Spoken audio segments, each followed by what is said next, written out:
Bonjour les enfants. Alors, la leçon d'aujourd'hui s'adresse aux élèves de 6e et nous allons parler d'un point de votre programme d'histoire qui s'intitule l'unité du monde grec. Alors, pour vous, le monde grec, évidemment, ça renvoie à des choses que vous connaissez. Vous vous dites, la Grèce, c'est un pays. Et donc, vous imaginez un pays comme on imagine aujourd'hui un pays. C'est-à-dire avec une capitale, des frontières, un drapeau, un hymne national, etc. Bon, et, des pays, vous en connaissez. Vous voyez l'Italie, vous voyez la France, bon, vous les reconnaissez sur une carte. Il y a des gens qui s'appellent les Italiens, les Français, tout ça, et chacun vit dans un territoire donné avec un gouvernement qui rassemble toute cette population, etc. Bien. Et bien, justement, la Grèce de l'époque, à l'Antiquité, donc... c'est pas du tout ça. D'abord parce que, premièrement, il n'y a pas de frontières. C'est-à-dire que si vous regardez sur votre manuel la carte qui représente le monde grec, et vous allez voir qu'on trouve des petites taches dispersées tout autour de la Méditerranée, de la mer Noire, on en trouve un petit bout en Italie, sur les côtes de l'Espagne, sur les côtes de la Gaule, de l'Asie mineure, etc. Donc on voit un ensemble, il y a quand même une partie qui s'appelle quand même la Grèce au centre de cet ensemble, mais on voit que ce qui s'appelle le monde grec sur la carte est un ensemble extrêmement dispersé. Ça c'est le premier point. Deuxièmement, il n'y a pas de capitale. On voit un ensemble de cités, il y a des noms qui apparaissent sur la carte, en particulier Athènes, Sparte, Corinthe, etc. Mais il n'y a pas de capitale, c'est-à-dire que la Grèce est constituée à l'époque donc d'une addition de cités dont chacune est indépendante. Et il n'y a pas un territoire qui est unifié sous une autorité unique, c'est-à-dire que l'autorité de chaque cité s'étend sur le territoire de la cité. Bien. Donc vous voyez, c'est quelque chose qui ne ressemble pas du tout à ce que nous connaissons aujourd'hui. Et pourtant, la leçon s'intitule « L'unité du monde grec ». Alors, c'est donc bien qu'il y a quelque chose qui constitue cette unité. Alors, nous allons essayer de voir et d'expliquer tranquillement ce qui constitue cette unité. Alors, premièrement, donc on parle de l'ensemble de ces cités, etc. Imaginons que vous soyez un voyageur de l'Antiquité et vous promenez dans l'une ou l'autre de ces cités. Quels sont les points communs que vous allez trouver dans chacun de ces endroits que vous visitez ? D'abord, le premier point commun que vous allez trouver, c'est la langue. C'est-à-dire que dans l'ensemble de ces cités, les gens se reconnaissent comme grecs parce que, premièrement, la langue qu'ils parlent est la langue grecque. C'est une langue qui leur est commune. Ça, c'est un premier point. Deuxièmement, vous allez toujours, en vous promenant dans ces différentes cités, vous allez retrouver des lieux particuliers que l'on retrouve qui sont les mêmes quasiment dans toutes les cités grecques. Et en particulier, des endroits que l'on appelle des acropoles ou des sanctuaires sacrés. Alors, qu'est-ce qu'on appelle des acropoles ou des sanctuaires sacrés ? C'est un endroit qui est dédié aux dieux et dans lequel se trouvent les temples.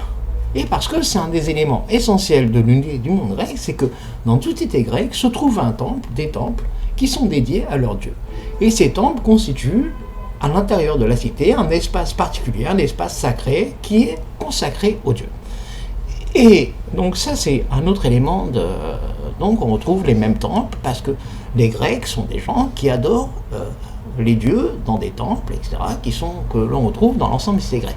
Et en plus, les dieux sont les mêmes. C'est-à-dire que les Grecs ne sont pas évidemment à l'époque des monothéistes, ils ont plusieurs dieux. Vous en connaissez quelques-uns, Zeus, Athéna, Aphrodite, Héra, etc. Et on trouve des dieux, des temples de ces dieux un peu dans tous les cités grecques. Mais en tout cas, ce qu'on appelle le panthéon, c'est-à-dire que l'ensemble, la représentation que se font les Grecs de leurs dieux est la même dans toutes les cités. C'est-à-dire que même à Athènes, par exemple, où la déesse protectrice d'Athènes est la déesse Athéna, mais les Athéniens comprennent bien, même si leur déesse d'Athéna, d'ailleurs ils ont des temples consacrés à d'autres dieux, mais ils situent Athéna dans un ensemble dans lequel on retrouve l'ensemble des dieux de l'Olympe, etc. Donc ils ont une même représentation, une même idée de ce que l'on appelle le monde divin, le monde des dieux. D'accord ? Et en plus, ils ont un dernier point qui constitue leur unité, c'est une culture commune. C'est-à-dire que il y a des textes que vous allez apprendre, qui s'appellent l'Iliade et l'Odyssée, qui sont en fait une série de récits mythologiques qui parlent des dieux, qui parlent des héros, etc. Et en fait, ces textes, nous, aujourd'hui, on les connaît comme des livres, presque comme des romans, d'accord ? Mais à l'époque des Grecs, les Grecs ne les percevaient pas du tout comme ça. C'est-à-dire que les Grecs, dans leur apprentissage, dans leur éducation, étaient formés à connaître par cœur l'ensemble de ces mythes, de ces légendes, de ces récits. Et ces récits, c'est ceux qui parlaient de la guerre de Troie, des héros, des Héraclès, des exploits de tel ou tel dieu, etc. Ces récits se transmettaient à l'intérieur des familles, se transmettaient sur les places publiques, se transmettaient dans les mémoires collectives de génération en génération, et ça constitue en quelque sorte l'espace commun de tous les Grecs, la façon dont ils se représentaient, une sorte de mémoire commune de l'ensemble des Grecs. Donc l'ensemble des Grecs, donc on a dit, c'est la langue, la religion, enfin ce qu'on appelle la religion, la mythologie, la culture, la façon de se représenter Dieu, et même les récits qui se racontaient entre eux, etc., qui étaient exactement les mêmes. Alors vous voyez, ça ne ressemble pas tout à fait à un pays, mais en tout cas, cet ensemble-là constitue un ensemble assez cohérent en tout cas pour fonder ce qu'on appelle une unité. Et enfin, le dernier point, pour pas que cette leçon soit trop longue, l'unité aussi d'un peuple, c'est ce qui le distingue des autres peuples. Et justement, ce qui fait l'unité d'un peuple, c'est non seulement ce que les gens ont en commun entre eux, mais aussi ce qui les différencie des autres. Et justement, l'ensemble de ces points que je viens de développer, donner aux Grecs à la fois le sentiment de leur appartenance commune et en même temps le sentiment de constituer un peuple différent des autres peuples. Et un dernier point, pour ce qui représentait la représentation un peu symbolique de cette unité, c'était que dans les fêtes religieuses organisées des Grecs, il y avait des fêtes qui étaient organisées par chacune des cités, et d'autre part, il y avait ce que l'on appelle soit des sanctuaires pan-helléniques, c'est-à-dire communs à tous les Grecs, ou des fêtes pan-helléniques, c'est-à-dire des fêtes communes à tous les Grecs. On va en reparler dans une autre leçon, comme par exemple les Jeux Olympiques, ou comme par exemple les grandes Panathénées, qui se déroulaient à Athènes tous les 4 ans, étaient des fêtes religieuses qui rassemblaient l'ensemble dans lesquelles venaient des citoyens de l'ensemble des cités grecques.